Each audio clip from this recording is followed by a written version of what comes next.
ராமநாதபுரம் தொகுதியை மீண்டும் ஒதுக்கிய திராவிட முன்னேற்ற கழக தலைமைக்கு திராவிட முன்னேற்ற கழகத்தினுடைய தலைவர் மாண்புமிகு முதல்வர் தளபதி மு.க. ஸ்டாலின் அவர்களுக்கும் அந்த குழுவினருக்கும் முதற்கண் நன்றியை தெரிவித்து இந்த பொதுக்குழு தீர்மானம் நிறைவேற்றியிருக்கிறது.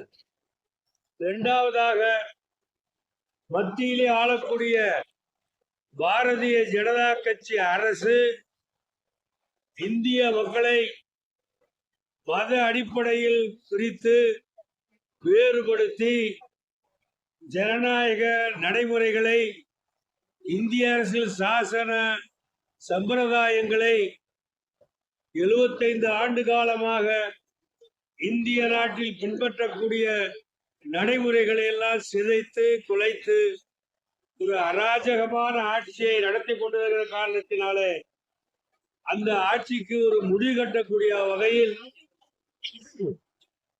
நடைபெறக்கூடிய நாடாளுமன்ற தேர்தலில் இந்தியா கூட்டணிக்கு வெற்றி பெறக்கூடிய அளவுக்கு தமிழ்நாட்டில் உள்ள அனைத்து கட்சியினரும் பாடுபட வேண்டும் என்ற கோரிக்கையை தீர்மானமாக இந்த கூட்டம் இன்று நிறைவேற்றி இருக்கிறது.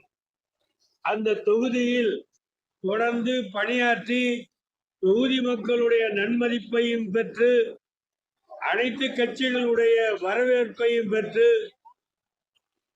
தமிழ்நாட்டில் உள்ள அனைத்து அரசியல் கட்சியுடைய நன்மதிப்பையும் பெற்று ஒரு சிறந்த நாடாளுமன்ற உறுப்பினர் என்று தன்னை இடங்காட்டி கொண்டிருக்கிற நவாஸ்கனி அவர்களையே மீண்டும் ராமநாதபுரம் தொகுதிக்கு இந்திய முஸ்லிம் லீக் வேட்பாளராக ஏணி சின்னத்தில் போட்டியிடக்கூடிய ஒரு முடிவை இந்த கூட்டம் அறிவித்திருக்கிறது.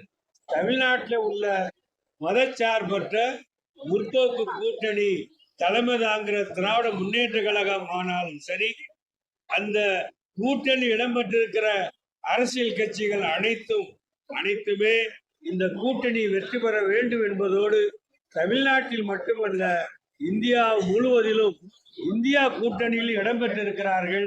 ஆகவே தமிழ்நாட்டில் பாண்டிச்சேரி உள்ளிட்ட தமிழ்நாட்டிலே 40 நாடாளுமன்ற தொகுதிகளையும் வெற்றி பெற்று அறிவிப்பதோடு இந்தியா கூட்டணி இந்திய அளவிலே மாபெரும் வெற்றியை பெற்று அரசியல் மாற்றத்தை, ஆட்சி மாற்றத்தை நிச்சயமாக உருவாக்கக்கூடிய நிலையில்தான் இருக்கிறது.